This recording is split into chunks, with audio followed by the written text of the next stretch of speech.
औज़ुबिल्लाहि मिनश्शैतानिर्रजीम बिस्मिल्लाहिर्रहमानिर्रहीम अस्सलामु अलैकुम वरहमतुल्लाहि वबरकातुहू। सूरह नूर की आयत नंबर 44 तक पहुँचे हम।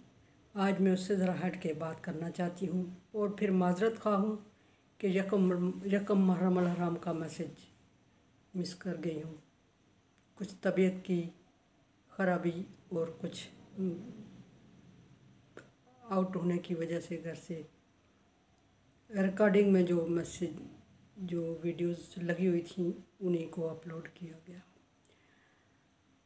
ये चूँकि स्पेशल इवेंट होते हैं इसलिए इनको स्पेशल वक्त पे ही करना होता है, सो मिस कर गई। रूटीन वाइज जो काम होता है वो रिकॉर्डिंग पे लगा रहता है। मुहर्रम अल हराम 1445 हिजरी इस्लामी साल में मुहर्रम अल हराम को बड़ी अहमियत हासिल है। पहली बात यह है कि इससे इस्लामी साल हिजरी साल का आगाज़ होता है और ये बड़ी अहमियत का हामिल होता है इस वजह से। दूसरी बात यह है कि ये हुर्मत वाले महीनों में शामिल है, यानी इसमें कत्ल व गारत हराम होता है। कत्ल व गारत मुसलमान के लिए कलमा पढ़ने के बाद हर जगह इस्लाम सलामती और शांति और अमन का दीन है, हर दफ़ा ही हराम होता है। लेकिन इसमें तक़द्दुस बयान करने के लिए इस महीने का इसमें आज 10 मुहर्रम अल हराम है और 10 मुहर्रम अल हराम हमारा इस वजह से ज़्यादा मशहूर है। गो कि मुहर्रम अल हराम और 10 मुहर्रम अल हराम की बहुत बड़ी फजीलतें ज़िक्र हुई हैं अहादीस में। और एक मशहूर हदीस के मुताबिक ये भी है कि क़यामत 10 मुहर्रम अल हराम को बर्पा होगी। इससे पहले मुहर्रम अल हराम और 10 मुहर्रम अल हराम की निस्बत से बहुत सारी मेरी रिकॉर्डिंग या बात नशर हो चुकी होगी। बहरहाल चीदा जो मुहर्रम अल हराम के हैं अहमियत और फजीलत, पहली मैंने ज़िक्र की कि क़यामत बर्पा होगी 10 मुहर्रम अल हराम, जुम्मे का दिन असर का टाइम होगा हदीस के मुताबिक। दूसरी मुहर्रम अल हराम, पहली के मुहर्रम अल हराम से इस्लामी साल का आगाज़ होता है, दूसरी के हुर्मत वाले महीनों में शामिल है, तीसरी ये कि क़यामत बर्पा होगी इसकी, चौथी ये इस महीने में और इसकी 10 तारीख को जो आज की डेट है और असर का टाइम होगा, जुम्मे का दिन होगा हदीस के मुताबिक। तीसरी फजीलत यह कि अंबिया इकराम के आदम अलैहिस्सलाम को तख्लीक किया गया और आदम अलैहिस्सलाम को जन्नत से निकाला गया। मूसा अलैहिस्सलाम को ने फ़िरौन के सामने कलमा हक बयान किया और नूह अलैहिस्सलाम की कश्ती जोदी पहाड़ से टकराई और इस तरह के बहुत सारी और फजीलतें और अहमियतें हैं जो इसकी हैं ज़िक्र हैं, जो वक्तन फ़क्तन पीछे मैं ज़िक्र करती रही हूँ। नबी सल्लल्लाहु अलैहि वसल्लम 10 मुहर्रम अल हराम यानी आज का दिन जिसको यौम आशूरा कहते हैं, आप सल्लल्लाहु अलैहि वसल्लम इस दिन का रोज़ा रखा करते थे। ना सिर्फ आप सल्लल्लाहु अलैहि वसल्लम बल्कि आपसे पिछले जो पैगंबर गुज़रे हैं उनमें भी इसका रोज़ा हुआ करता था और यहूदी और ईसाई, यहूदी खुसूसन इस महीने इस दिन का रोज़ा रखते हैं।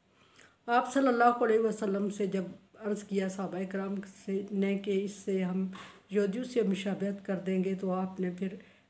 फरमाया कि आप एक रोज़ा और इसके साथ जोड़ दें जो कि मुसलमानों की पहचान होगी। और इस दिन की सबसे जो हम लोग बनाते हैं सबसे बड़ी फजीलत जो अमन दुनिया में पाई जाती है या जो मुसलमान बनाते हैं,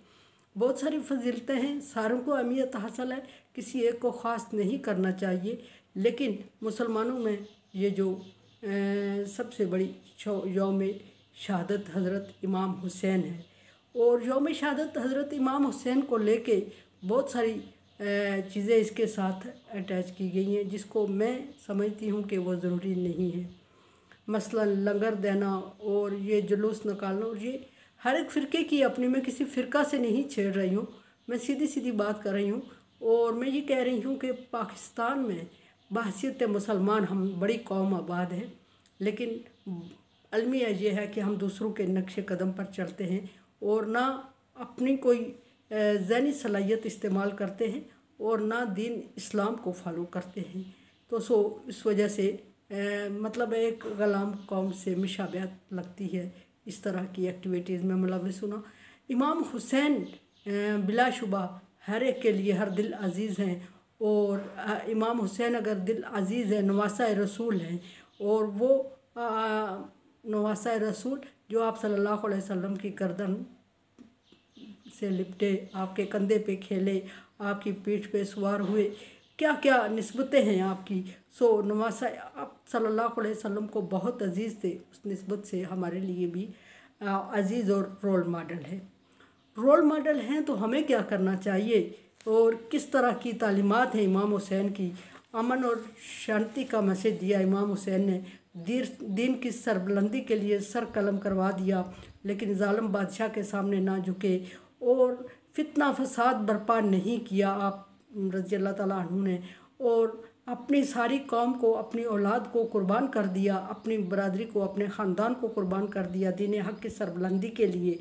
तो सोचने का मकाम ये है, ये मैं कुछ चीज़ें आपके सामने अर्ज़ कर रही हूँ। तो सोचने का मकाम ये है कि जो मैसेज हमें इमाम हुसैन से मिलता है, क्या हम उसको आम कर रहे हैं, क्या हम खुद उस पर अमल कर रहे हैं, या हम इधर उधर से चीज़ें जोड़ के चुन के और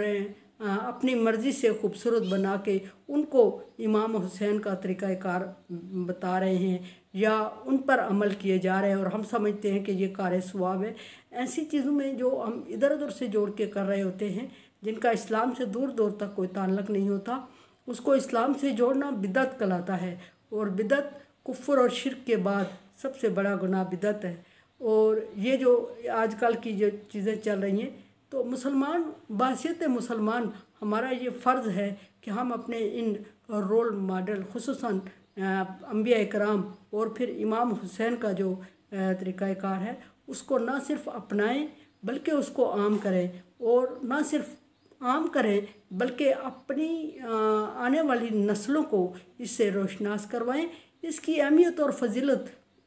उस तरह उनके सामने उजागर करें जिस तरह के इसका हक़ है, उस तरह नहीं कि जिस तरह हमें इधर उधर से चुनी हुई बातें मिलती हैं तो हम उसको पकड़ के इसको सवाब समझ के और इस तरह करना शुरू कर देते हैं। तो फिर हम में और उस अहले मक्का में ख़ास कोई फ़र्क मेरे ख़्याल में नहीं रहता, जो ये कहते थे, जिनके सामने दीन हक़ बयान किया जाता था और वो कहते थे कि हमने अपने बाप दादा से जो सुना है उस पर अमल करने के पाबंद हैं, हम दीन इस्लाम उसी को समझ रहे हैं जो हमारे बाप दादा ने हमें बाप दादा से करते हुए हम देखते और सुनते आ रहे हैं। हमें किसी और दीन इस्लाम से गरज नहीं है, हम अपने बाप दादा के पैरोकार हैं। तो फिर अल्लाह तबारक व तआला ने उनके लिए फरमाया कि